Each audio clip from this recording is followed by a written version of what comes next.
கிறிஸ்துவுக்குள் பிரியமானவர்களே, இந்த நாளுக்கான மாலை நேரம்னா அப்போஸ்தலனாகிய பவுல் கொரிந்து சபைக்கு எழுதிய 2ஆம் நிருபம் 9வது அதிகாரம் 12வது வசனம்.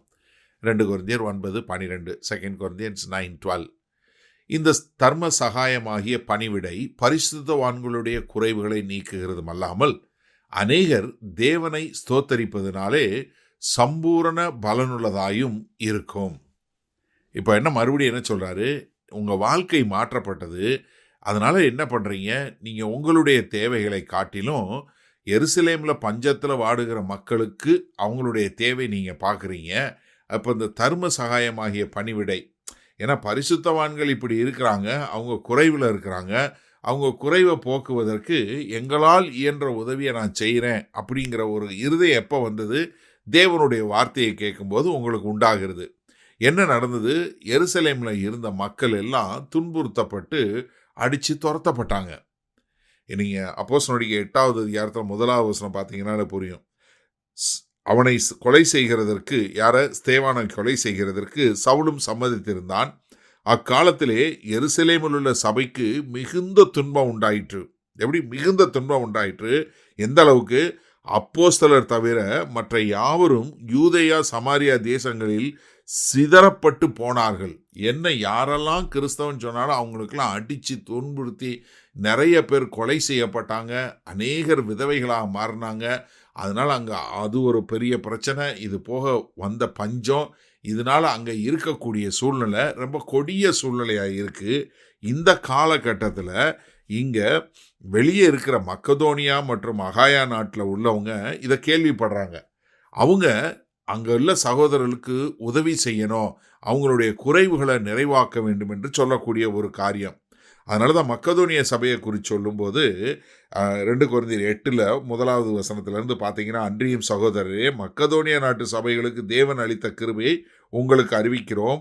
அவர்கள் மிகுந்த உபத்திரவத்தினாலே சோதிக்கப்படுகையில் கொடிய தரித்திரம் உள்ளவடையவர்களாய் இருந்தும் தங்கள் பரிபூரண சந்தோஷத்தினாலே மிகுந்த உதாரத்துமாய் கொடுத்தார்கள். மேலும் அவர்கள் தங்கள் திராணிக்கு தக்கதாகவும் தங்கள் திராணிக்கு மிஞ்சியும் கொடுக்க நாங்களே மனதுள்ளவர்களாய் இருக்கலாம் என்பதற்கு நாங்கள் சாட்சியாய் இருக்கிறோம். அப்போ என்ன பண்ணுறாரு அவர்? இந்த எருசலேமில் உள்ள மக்களுடைய பஞ்சத்தை போக்கணும், அவங்களுடைய குறைவை போக்கணும்னு சொல்லி மக்கதோனியாவில் இருக்கிற சபை மக்கள் கேள்விப்படுறாங்க. எனது மக்கதோனியா சபையில் உள்ள மக்கள் தேவனுடைய வார்த்தையை ஏற்றுக்கொண்டதுனால அவர்களுடைய இருதயம் மாற்றப்பட்டது. இப்போ அவங்க என்ன பண்ணுறாங்க? இதோ அங்கே இருக்கிற பரிசுத்தவான்கள் பஞ்சத்தில் இருக்கிறாங்க, குறைவில் இருக்காங்க, அவங்களுடைய குறைவுகளை நீக்க வேண்டும் என்று இவர்கள் இங்கேருந்து அங்கே உதவி செய்கிறாங்க. இப்படி செய்கிறதுனால என்ன நடக்கிறது?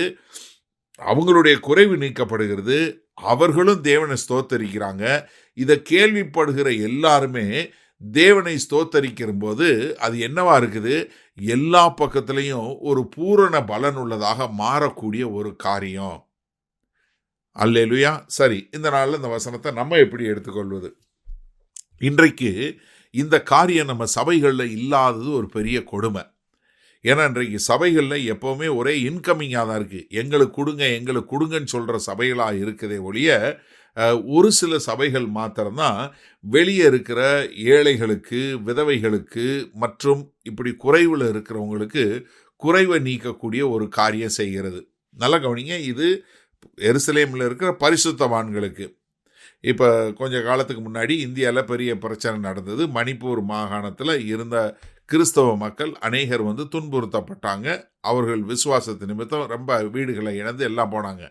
நம்ம அதில் எத்தனை பேர் மணிப்பூருக்காக நம்ம உதவி செஞ்சோம்? சிந்திச்சு பாருங்க. ஏன்னா மணிப்பூர் பேரை சொல்லி காணிக்கை வாங்கின சபைகள் ரொம்ப உண்டு. ஆனால் மணிப்பூருக்கு இந்த காணிக்கையை கொண்டு போய் சேர்த்த சபைகள் எத்தனை யோசிச்சு பாருங்க. ரொம்ப குறைவு. எனக்கு அருமையானவர்களே, நம்ம நன்றாக தெரிஞ்சு கொள்ளணும். நம்ம ஒரு தேவனுடைய ஆலயம், தேவனை பிரதிபலிக்கிற மக்களாக அந்த பூமியில் இருக்கிறோன்னா அதற்கு ஏற்றாற்போல் நம்ம இருக்க வேண்டும். ஏன்னா இன்னொரு பரிசுத்தவானுடைய குறைவை நம்ம நீக்கக்கூடிய மக்களா. சரி, இப்போ நீங்கள் சொல்லலாம், அண்ணே நான் இந்தியாவில் இல்லை, நான் அமெரிக்காவில் இருக்கேன், நான் இங்கிலாந்தில் இருக்கேன், இல்லை ஆஸ்திரேலியா இருக்கேன். இப்போ உங்கள் சபையிலேயே நீங்கள் தயவு செய்து நன்றாக சிந்திச்சுப்பா, உங்கள் சபையிலே உங்கள் கண்ணை திறந்து பாருங்கள். தேவை இருக்கிறவங்க கண்டிப்பாக இருப்பாங்க, உங்களை காட்டிலும் குறை உள்ளவங்க இருப்பாங்க. ஏதாவது ஒருத்தவங்க வந்து விசா பிரச்சனை, இல்லை குடும்பத்தில் பிரச்சனை, இல்லை வேலை போயிடுச்சுன்னு நீங்கள் அப்படிப்பட்ட மக்களுக்கு உதவி செய்கிறீங்களா? அப்படிப்பட்ட மக்களை தாங்கக்கூடிய மக்களாக இருக்கிறீங்களா? இந்த கோவிட் வந்த பொழுது எங்கள் சபையில் அநேகர் கொஞ்சம் பேருக்கு வேலை போயிடுச்சு. ஆனால் என்ன தெரியுமா செஞ்சாங்க? எங்கள் சபையில் உள்ள சகோதரர்கள் ஒவ்வொருத்தரும் போய் யாராருக்கெல்லாம் வேலை இல்லையா அவங்களுக்கு கொண்டு போய் வீட்டு வாடகை கட்டினாங்க, சாப்பாடு கொண்டு போய் கொடுத்தாங்க, எல்லா தேவைகளையும் சந்தித்தாங்க.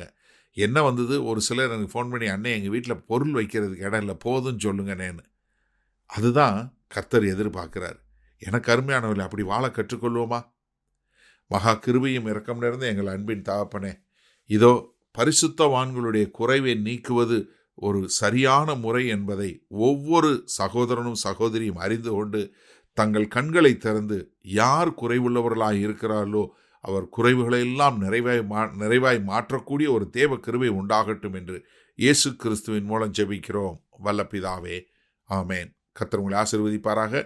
நாம் நாளை காலை தினசரி தியானத்தில் சந்திப்போம். Good night.